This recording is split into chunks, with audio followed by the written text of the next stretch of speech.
The storm came without warning. 5 people, one boat barely holding together against waves that don't care about your credentials. And the cold arithmetic of survival. The boat can carry 4. Not 5, 4. Someone goes into the water. Look at them. A doctor, an engineer, a police officer, a soldier, a journalist. All of them real. All of them human. All of them terrified. Now, before logic wakes up, before your brain starts building arguments, your gut is already chosen. You already know who you would throw off. And that choice is not random. It is not moral. It is a mirror. What it reflects is something Carl Jung spent his entire life trying to describe. The invisible hierarchy your unconscious mind built without ever asking your permission. Stay with me, because by the end of this video, what you chose will tell you something about yourself that years of self-analysis may never have reached. Most psychological tests ask you to describe yourself. This one asks you to make a decision under pressure. And that changes everything. Under pressure, the mask slips, the well-rehearsed answers disappear. What remains is the raw hierarchy of your unconscious values, what you truly believe a human life is worth, and more uncomfortably, what you believe your own survival is worth. Carl Jung called this the value system of the shadow, the part of the psyche that operates below consciousness, making decisions you later rationalize rather than explain. When you choose who to throw off the boat, you are not just making a moral calculation. You are revealing which archetype your unconscious distrusts most, which kind of human power makes you feel most unsafe, and what that tells us about the wounds, the conditioning, and the deeply private story you carry inside. There are no right answers here. There's only the truth of what you chose and what it quietly says about you. So, hold your choice in your mind. Don't let it go. We're going to explore each person one by one. And when we reach yours, I want you to sit with it. Really sit with it. Because what comes next may be the most honest description of your inner world you've ever heard from a stranger. Before we go any further, I want you to do something. Go to the comments right now. Just type the number of the person you chose to throw off the boat. 1, 2, 3, 4, or 5. Don't explain. Don't justify. Just a number. Because here is what I have noticed in running tests like this. People who choose the same number almost always share the same hidden wound, the same unconscious fear, the same unresolved relationship with a specific kind of authority. The comments on this video are already becoming one of the most revealing psychological maps I have ever seen. Your number is in there. And when you see how many people chose exactly what you chose, for exactly the same reason you did, something is going to shift. But first, you need to hear what your choice actually means. So stay with me. We are just getting to the part that will make your chest feel tight in a way that is very difficult to explain. If you threw off the doctor is the one the world tells us we must protect first. Healers are sacred in nearly every culture on Earth, which is precisely why throwing one off the boat requires something specific from you, a deeply rooted sense of self-sufficiency. If you chose the doctor, your unconscious is telling you this. You do not trust healing to come from outside yourself. Jung described an archetype he called the wounded healer, the figure who carries profound ability to restore others, but has never fully allowed themselves to be restored. People who discard the doctor in this test often have a history of being let down precisely when they were at their most vulnerable. A parent who was not there during illness, a care system that failed them, a moment when they needed to be held, and instead were handed a solution. You learned to heal yourself, and you became very, very good at it. The problem is that self-reliance, taken to its furthest edge, becomes an inability to receive. You may find it genuinely difficult when someone offers you care without conditions. It can feel like a trap, like the moment before the disappointment arrives. There's also something else. People who throw off the doctor sometimes have a complicated relationship with their own body, with illness, weakness, physical vulnerability. These are places the shadow often hides. The parts of us that feel shameful, that feel like too much, that we have been training ourselves not to show for a very long time. Your unconscious does not fear death in the way most people do. What it fears is dependency. The boat, without a doctor, is a boat where everyone must become their own healer. And you quietly already are. The question this reveals is not whether you are strong enough. You clearly are. The question is this: have you ever, even once, fully let someone in when you were unwell? If you threw off the engineer, to throw off the engineer is to throw off the person who fixes things, the one with the blueprints, the one who, in theory, could repair the boat itself. That choice is fascinating to me, because it suggests something that people rarely say out loud. You do not believe that problems can be solved by logic alone. Jung wrote about a psychological type he called the thinking function, dominant in individuals who process the world primarily through systems, structures, and cause and effect. These are extraordinary minds, precise, reliable, built for complexity. But they can also, and this is a shadow, strip the emotional reality from a situation until the people inside it become variables in an equation. If you threw off the engineer, you have likely experienced this firsthand. Someone in your life, a parent, a partner, a teacher, who responded to your pain with a solution when what you needed was a witness, who handed you a plan when you needed presence, who made you feel, in the most subtle and cutting way, that your emotions were inefficiencies to be corrected, and you decided at some point in your story that pure logic without warmth is more dangerous than no logic at all. There is real psychological wisdom in this. It shows an emotional intelligence that runs deep, a sensitivity to the human cost of cold decision-making. But there is also a shadow here. The engineer you threw off might represent a part of yourself you have rejected. The part that knows how to build boundaries, create structure, think clearly under pressure. Do you sometimes find yourself unable to solve problems you can see clearly, because solving them feels like becoming the thing you resented? The boat may not need the engineer to survive the storm, but to rebuild after it. To reach shore and construct something lasting, that capacity cannot be thrown overboard forever.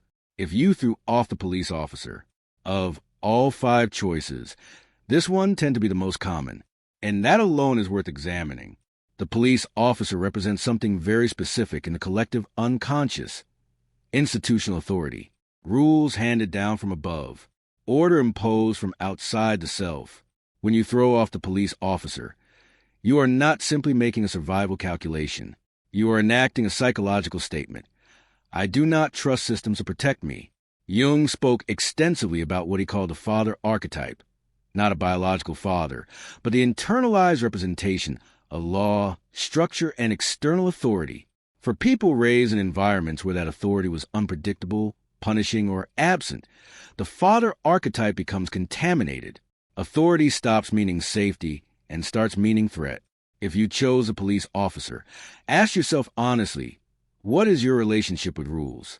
Not society's rules, but the ones in your closest relationships? Do you resist being told what to do even when the guidance is given with love? Do you feel something tighten in your chest the moment someone in a position of power makes a request of you? This is not about whether institutions deserve your trust. Many do not, and that distrust is rational. This is about the automatic, pre-rational response that happens before you assess the specific situation. People who throw off the police officer often carry a fierce, almost sacred sense of personal autonomy. They built it as protection, and they built it well. But sometimes the fortress that kept you safe becomes the thing that keeps everyone else out, including the people who genuinely want to be on your side. The question your unconscious is asking: is the authority you're resisting real, or is it a ghost from a chapter that already ended? If you threw off the soldier is the only person on that boat whose purpose is explicitly to absorb harm on behalf of others. They are trained not to run, not to negotiate, to place their body between the threat and the people they protect. To throw off the soldier is one of the most psychologically complex choices in this test, because it reveals something that takes tremendous courage to admit: a deep, unresolved discomfort with sacrificial energy, not with violence, not with war, with sacrifice itself. Jung described the hero archetype, the figure who enters a storm, faces a monster, and returns transformed. The soldier is the living, breathing embodiment of that energy. And for some people, that energy is not inspiring. It is suffocating. Often, people who throw off the soldier have spent significant portions of their life playing the soldier for someone else.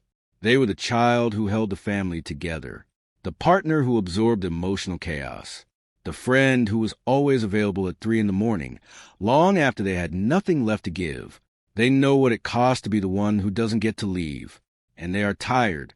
If this resonates, what your unconscious may be expressing in throwing off the soldier is not cruelty. It is a deeply human cry for reciprocity. You've been your own storm so many times that the sight of someone standing in one voluntarily triggers something ancient and exhausted inside you. The shadow here is subtle but significant. There is a version of you that has difficulty asking for protection, that cannot quite believe anyone would stand in a storm for you, not because you are unworthy, but because the archetype of being protected feels so unfamiliar it has become invisible. What would it feel like to let someone else be the soldier, just once? If you threw off the journalist, this is the least common choice, and perhaps the most quietly revealing of all. The journalist does not heal, does not build, does not enforce or protect. The journalist witnesses, records, asks questions that no one in the room wants answered, and refuses to look away until the answer is given. To throw off the person whose sole function is to see clearly and speak truthfully, that is a choice that comes from a very specific place. It comes from a life in which being truly seen has felt dangerous. Jung wrote about the persona, the mask we wear in public, the curated version of self we present to the world in order to function, to be accepted, to avoid the particular pain that comes from exposure. For most people, the persona is a tool. For some, it has become a home. They live inside the presentation so completely that the thought of someone looking behind it creates genuine, visceral fear. If you threw off the journalist, ask yourself, when was the last time you allowed someone to see you without performance? Not the composed version.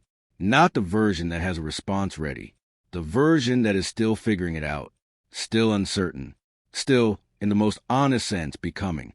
There may also be something here about narrative control. The journalist tells the story they witnessed, not the story you approved. For someone who has spent significant energy curating how they are perceived, in relationships, in family, in the silent contract of social life, that feels like a threat rather than a service. The deepest irony of throwing off the journalist is this. The very quality you discarded is the one your unconscious most needs. To be witnessed, accurately, without the editing. To have someone look at the full picture, storm and all, and say, I see you, and you are not too much. The journalist is not your enemy. They are the part of you that has been waiting, very quietly, to tell the truth. 5 people, 1 boat, 1 choice. But here is what the test was never really about. It was never about who deserves to live. It was about which version of human power your unconscious learned to distrust. Which archetype, somewhere in your history, stopped feeling safe. The healer who disappointed you. The thinker who failed to feel. The authority that became a threat. The protector who needed protecting themselves. The witness who saw too much.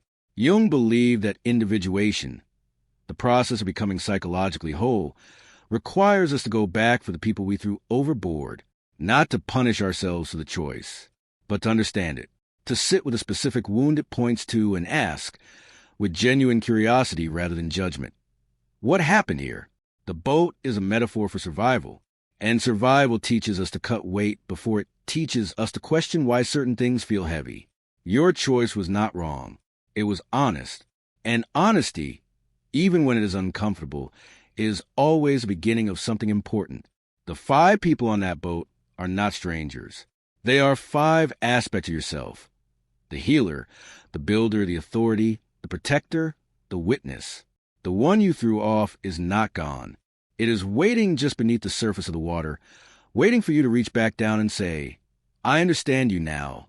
Come back. So I want to leave you with one question, not about the boat, about your life right now. Which of these 5 archetypes, the healer, the builder, the authority, the protector, the witness, have you been refusing yourself? Because the storm is always there. The real question is never who to throw off. It is who you are finally ready to let back in. Tell me in the comments, who did you choose, and did the meaning feel true? I read every single one. And if this reached something in you that you weren't expecting, share it with someone who might be ready to hear it too. Because the path forward is not about surviving the storm with the perfect crew. It is about becoming someone who no longer needs to throw anyone overboard to feel safe. Until next time, stay curious, stay honest, and keep listening to the part of you that already knows.